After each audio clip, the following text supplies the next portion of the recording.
presença aqui hoje. Eu quero pegar esse gancho de Ocidente para perguntar como é que está também a sua cabeça ideologicamente falando hoje, né? Enfim, acompanhei o surgimento do MBL no Brasil, na época das manifestações, muito associado ao liberalismo naquele momento. E acho que ao longo desses anos, imagina, mais de 10 anos de lá para cá, você foi refletindo sobre referências, como faz, o que acha que dá certo, o que acha que dá errado. Hoje é uma crise um pouco ocidental, como você mesmo colocou, essa questão de como é que a gente mantém progresso e ir para frente com a democracia do jeito que a gente construiu. E quando eu leio o livro Amarelo, ou parte dele pelo menos, eu acho que você está bastante, me parece que você, quero que você confirme se isso é verdade, você está bastante inspirado nesses exemplos Singapura, El Salvador, China, em alguma medida.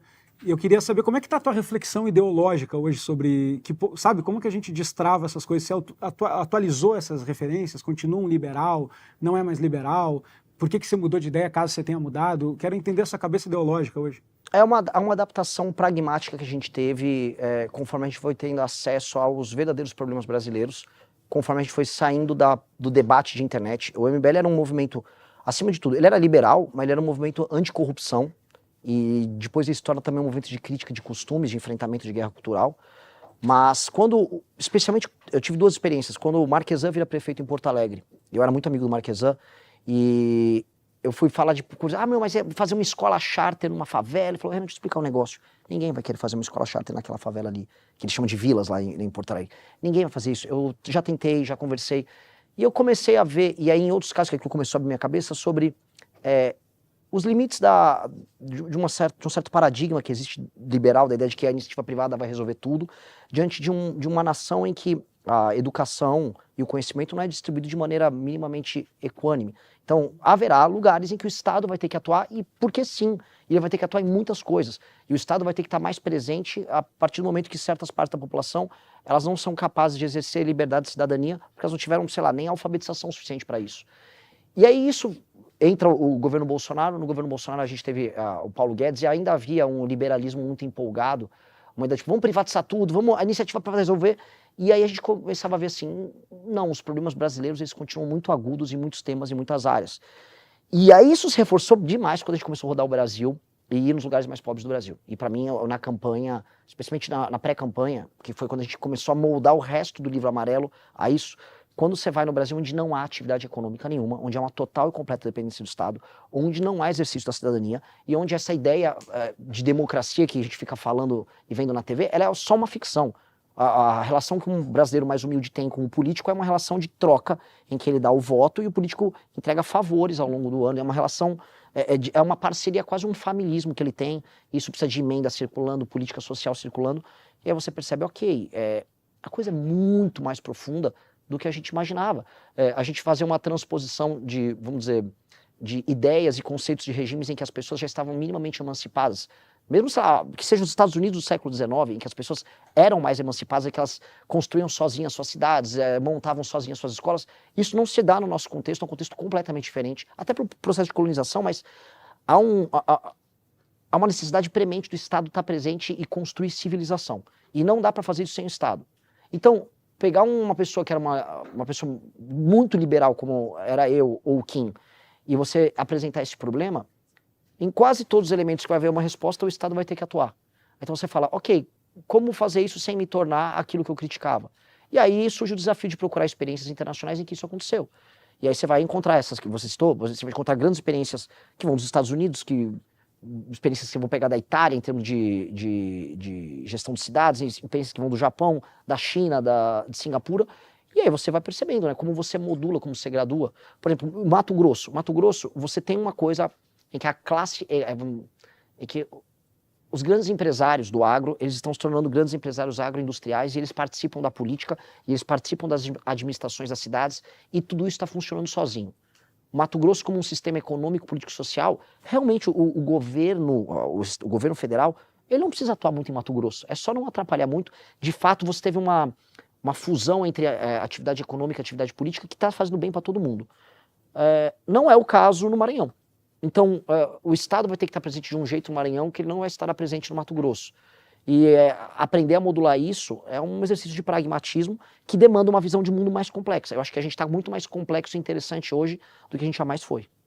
Só para eu entender, então é excessivo ou você diria que hoje você não se considera tão liberal e você se considera parte desse iliberalismo, entre aspas, que inclusive os Estados Unidos está um pouco nessa toada e outros exemplos, você se considera aspirante a esse tipo de liderança hoje?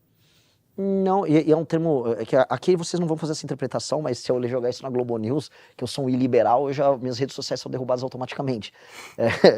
Na verdade, assim, é uma espécie de é uma nova lógica de funcionamento do Ocidente que perdeu sua capacidade de ação no poder executivo e que está vendo a ascensão de um Oriente que está obrigando esse Ocidente a agir de uma maneira diferente. Acho que seria isso. Então, as premissas do laissez-faire ou a ideia de um poder executivo meio mitigado pelos outros poderes, ele está muito fraco diante de um Ocidente, o Oriente, que tudo é mais centralizado, por exemplo, da China, e aí eles fazem as coisas mais rápido e meio que melhor. Então, a resposta que está vindo dos Estados Unidos, para mim, ela é atabalhoada. Eu acho que o governo Trump não está indo bem nisso. A resposta que a gente pretende dar é aumentar os meios de ação do Poder Executivo? Sim, mas de uma maneira federativa em todas as instâncias. Mas também corrigir os outros poderes, porque a gente está vivendo uma democracia disfuncional aqui. Então, não é igual a deles e eu acho que também não é iliberal. Porque eu acho que o problema brasileiro é que a gente vive um regime democrático pré-liberal. Ele é nominal em termos de democracia, mas falar que ele é um regime liberal moderno é um pouco exagerado. É um regime arcaico, patrimonialista, ainda oriundo de um familismo do século XIX. É um negócio meio... É um bicho, sabe, com traços evolutivos distintos, assim, tem características ainda muito antigas dentro dele. Então esse bicho, que é a democracia brasileira, é um bicho que ele precisa evoluir rápido. É como se fosse um Pokémon que precisa dar aquela evoluidinha ali. A gente precisa dar essa acelerada nele. Renan, você já foi alvo de críticas de ter pouca experiência, não ter tanta capacidade de execução, mas enfim, você tem uma história de um projeto como o MBL, com muitas manifestações, organizando muita coisa. O projeto da criação do Missão também é um baita case de conseguir, enfim, delegar poderes, constituir equipe e tudo mais. Mas pensando no governo Renan Santos, você tem que ter uma capacidade ainda maior e tudo isso vai ficar para o passado, temos que olhar para frente. Uma das coisas que o mercado vai olhar é justamente essa capacidade, e aí onde você pode atuar já no primeiro dia é a formação dos ministérios. Para a gente ainda é um mistério quem vai poder fazer parte disso. Você já citou o Kim algumas vezes como um nome que seria parte desse time, mas o resto é um pouco ainda nebuloso. Quem que você pode dizer que poderia fazer parte desse teu time? O teu ministro da Economia, por exemplo, é sempre um nome que é anunciado antes por candidatos que estão postulando a presidência. O que você pensa sobre isso? O que você já pode anunciar para um time de ministros?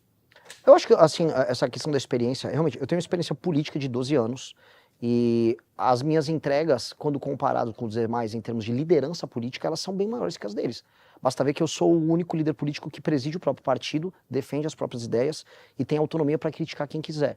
Acho que isso me coloca numa posição de liberdade que, do ponto de vista político, é uma credencial bem diferente, né? Eu não preciso estar com o Kassab de vice para falar que eu tenho, né, meios de fazer os governadores do meu partido trabalharem para mim, ou posso criticar o Flávio sem tomar pito dos deputados do meu partido. Então, isso é uma posição que deu muito trabalho. Construir um partido no Brasil, construir um partido independente, como a gente fez, é uma empreitada única. Mas isso qualificou a gente muito bem para não ficar ansioso, para precisar ficar apresentando nomes, porque se eu apresentei um livro como o Livro Amarelo, e eu e o meu time somos capazes de ir ao debate público e em todos os agentes econômicos explicar o que nós queremos fazer, eu não preciso me escorar num posto Ipiranga ou num nome que, quer falar de economia, fala com fulano, quer falar de justiça, fala com fulano. Não, nós temos que ser lideranças completas e trazer as pessoas para tocar um projeto que já foi discutido previamente pelo partido. Eu acho que essa mania que existe na política brasileira de ter que se escorar nos nomes é porque os partidos não fazem o trabalho prévio de construir programa, e aí para a sociedade ver que existe um programa, você tem que apresentar uns rostos. Ah, entendi, ele vai pegar um economista naquela linha para o Ministério da Fazenda. Ah, não, o ministro da Justiça é naquela linha. Não, qual é a linha do partido? Qual é a linha do candidato? Então, a ideia da gente não estar ansioso é a ideia de nós podemos ir para o debate público, tratar de todos os temas, sem precisar se escorar. Então, por exemplo, houve um debate ontem bem interessante que aconteceu num evento do IFL, acho que é Caminhos da Liberdade, ontem. Fórum Caminhos da Isso. Liberdade. E aí, no debate que teve os coordenadores econômicos de 4 campanhas. A gente mandou o João Landau, ele é filho da Helena Landau, da Vista Capital lá no Rio de Janeiro. Um cara brilhante. Ele se sente muito à vontade com o livro amarelo para trabalhar. Eu falei, vem, ele tá ajudando a montar o time. Se ele vai ser ou não esse será o ministro da Fazenda, é uma coisa que a gente está discutindo sem ansiedade. O importante é que ele pôde sentar para debater, defendendo um sistema de ideias coerente que ele concorda. Eu acho que a gente poder fazer isso já é um salto também. Então, eu não fico muito ansioso em precisar apresentar Em isso. termos de estrutura, número de ministérios, você já tem isso na cabeça também, não? Isso a gente vai apresentar num evento não na semana que vem, a outra. Que a gente vai mostrar como vai ser o desenho de ministeriado. Porque uma das coisas que a gente antecipou, por exemplo, segurança pública e justiça, a gente vai juntar. Ministério da Fazenda vai ter um papel principalmente focado nas reformas estruturantes na parte de orçamento, muito claro, mas a parte de gestão pública, e aí a gente vai juntar previdência com trabalho, com planejamento, com infraestrutura, com cidades. Esse seria um super ministério que ficaria no próprio Palácio do Planalto, que seria o grande ministério das reformas do Estado brasileiro. E isso é um ministério que a gente quer tocar junto com o Kim e que pessoalmente eu participaria. Seria uma atividade central de gestão por parte do governo federal, que é muito inspirado no que o Roosevelt fez nos Estados Unidos, que é na ideia de eu vou precisar reformar tudo. Então nós vamos precisar ter uma espécie de quase CEO, ou seja, indo para outro exemplo, o meu Hamilton seria um Kim nesse sentido, para tocar as reformas. Enquanto que aí sim as reformas ligadas especialmente à área orçamentária e algumas de competitividade, seriam elas tocadas pelo Ministério da Fazenda. Então toda a grande reforma do Estado brasileiro passaria por esse ministério. E ele já representa, ele vai somar uns 6 ou 7 ministérios já existentes. Cultura, juntar com esporte, juntar com educação, por mais que orçamentariamente isso não represente muita coisa, mas é peanuts, assim, isso não muda muita coisa. Passa uma sinalização boa e em termos de gestão você consegue juntar equipes. Mas isso a gente vai anunciar daqui 2 semanas.